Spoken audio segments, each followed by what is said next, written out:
আসসালামু আলাইকুম। Hello everyone, কেমন আছেন? আশা রাখি ভালো আছেন। আজকে আমি তৈরি করে দেখাবো রমজানের জন্য স্পেশাল কলিজা ঠান্ডা করা দই লাচ্ছি। এই ছোট্ট ভিডিওর মাধ্যমে আমি আপনাদেরকে বিভিন্ন ধরনের লাচ্ছি বানানো টিপস বলে দেব, তাই স্কিপ না করে আমার ফুল ভিডিওটি দেখে নেবেন, তখন বুঝতে সমস্যা হবে না। আর বেশি কথা বলবো না, এখন চলে যাব মূল পর্বে। প্রথমে আমি বানিয়ে নেব দই লাচ্ছি বা মালাই লাচ্ছি। প্রথমে আমি একটা মিক্সার জাগ নিয়েছি, দিয়ে দিলাম দই। এখানে আমি 1 চামচের মতো দই দিছি, বড় চামচ। যেহেতু আমি এখানে 2 গ্লাস লাচ্ছি বানাবো তার জন্যে। আর দিয়ে দিলাম চিনি। চিনিটা আপনারা আপনাদের স্বাদ মতো দিবেন। তারপরে দিয়ে দিব গুঁড়া দুধ। এই যে গুঁড়ো দুধ দিয়ে দিব আমি 3 টেবিল চামচের মতো। আপনারা কম দিতে পারেন, 2 টেবিল চামচ দিলেও সমস্যা নেই। আমার মনে হয় গুঁড়ো দুধটা দিলে ফ্লেভারটা ভালো আসে। আর এখন দিয়ে দিলাম এই যে বরফ কুচি। আর আপনারা চাইলে এখানে এলাচ গুঁড়োটা দিতে পারেন, আমি এলাচ গুঁড়ো দিব না, কারণ আমার বাচ্চারা খায় না, তার জন্যে। আর এখন দিয়ে দিব লিকুইড গরুর দুধ। এখানে আমি দুধটা আগে থেকে জাল করে ঠান্ডা করে নিয়েছি, একটু ঘন করে জাল দিয়ে নিয়েছি আমি দুধটাকে। এখন ব্লেন্ড করে নেব। এই যে আমার ব্লেন্ড করা হয়ে গিয়েছে, এখন আমি পরিবেশন করে নেব। এই যে হয়ে গেছে আমার দই লাচ্ছি। এই লাচ্ছিটাকে আপনারা ইচ্ছা করলে মালাই লাচ্ছি বানাতে পারেন। সামান্য একটু দুধের স্বর আপনারা ফেটিয়ে এই লাচ্ছির সাথে দিয়ে দিবেন, তখন কিন্তু হয়ে যাবে মালাই লাচ্ছি।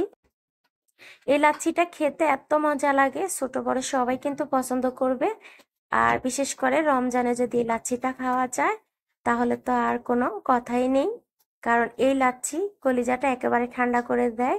আপনারা বাসায় একবার হলো ট্রাই করবেন। যেহেতু এখন গরমের সিজন, এই লাচ্ছিটা রমজান ছাড়াও খাওয়া যায়। এই লাচ্ছিটাকে আরো স্পেশাল করানোর জন্য আপনারা এইভাবে বরফ কুচি দিয়ে দিতে পারেন, তখন অনেকক্ষণ সময় ধরে আপনার লাচ্ছিটা ঠান্ডা থাকবে। এই যে একেবারে রেডি হয়ে গিয়েছে কলিজা ঠান্ডা করা দই লাচ্ছি। এখন আমি আপনাদেরকে তৈরি করে দেখাবো খেজুরের লাচ্ছি। কিভাবে খেজুরের লাচ্ছি তৈরি করতে হয় সেটা আপনাদের সাথে শেয়ার করব, সাথে থাকুন। প্রথমে আমি আবারও মিক্সার জাগ নিয়ে নিলাম, দিয়ে দিলাম দই। দইটা আপনারা কমিয়ে বাড়িয়ে দিতে পারেন। আর এখন দিয়ে দিব আমি খেজুর।